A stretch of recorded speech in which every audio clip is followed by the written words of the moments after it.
Hi, I'm Janis from JBMTHINKS, and today I'd like to talk to the parents out there whose kids are perhaps playing in backup roles or second string. That's not always an easy position to have, and I know that sometimes it's easy for kids to let up, and so I want to talk to you about how you can help your child when he is in that position. There may not necessarily be a whole lot you can do to change that at this point. For instance, my son, when he was a junior in high school, he played varsity football. He had been a starting quarterback on freshman, a starting quarterback on JV, but when he got up to varsity, he was behind a section leading quarterback, and there was no way that he was going to be able to overtake the kid. The kid had a phenomenal year the year before, and so it just didn't seem like it was possible. But he was the backup, and so that junior year was probably one of the hardest years that he ever had in sports, being that backup quarterback. The kid before him was very encouraging and very uplifting to TJ, but the fact remained that he was the backup.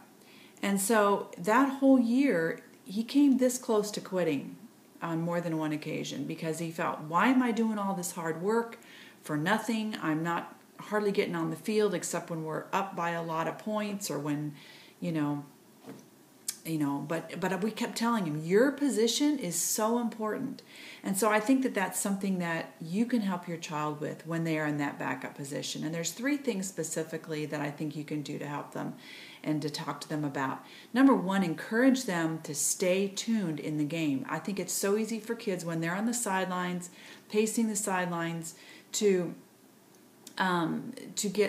start talking to the team, especially in football, but I mean even in basketball or other sports, to start talking to their teammates and not stay focused and not stay to what's going on. And all of a sudden they hear their name called and they're going in the game and they haven't been paying attention. So stay tuned and stay focused on that game. Watch closely and see what, stay totally into what's going on the field or on the court. The second thing I would tell them is that you don't let up in practice. You think, oh my gosh, my hard work is not doing any good. What's the point? Don't give up in practice. Keep working. Keep giving 100% in practice. Even if you think it's not doing any good, keep working hard in practice. Because I tell you right now, your time may come. Your child's time may come when he least expects it. And that was the third thing, is that when you get in, you give it all you've got.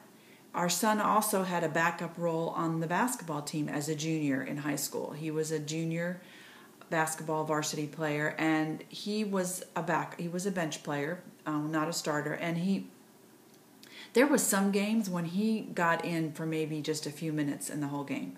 But we told him, when you get in that game, you give it all you've got. You do the best you can and give it all you've got. And no matter what happens, you give it your best shot. Because we always told my son, and I believe this is true in any backup situation, you are one play away from being in that game. You are one tweaked ankle away. You are, God forbid, a child is injured in the game. You going in. You are perhaps the team, the coach is trying a different strategy and wants to put a different quarterback in. You're in. So you've got to be ready all the time. And you can't let up and can't think that, oh my gosh, what am I doing here? I might as well just give up and quit. And we told our son, no, you stay in the game. You stay focused on the game. You give it all you've got in practice. And when you get in that game, you've given all you've got, because you never know when it's going to be your turn. And there were times when he got put in the game and it was his turn. For instance, I think one time the quarterback had a cramp and he had to come off the field. Well, he was only off the field for like 3 or 4 plays, but that was enough for my son to continue the momentum of the offense and eventually lead them to score. So you don't know when your time is ready, and you've got to be ready all the time. And that hard work usually pays off. And it did for my son. His senior year, he got to be the starting quarterback. But it was only after all that he went through his junior year. So if your child's in that position of being a second string or a backup, Encourage them with these 3 thoughts and tell them if they love the game and they love what they're doing, not to give up, not to give in. Hard work usually does pay off. So have a great week. We'll talk to you again next week.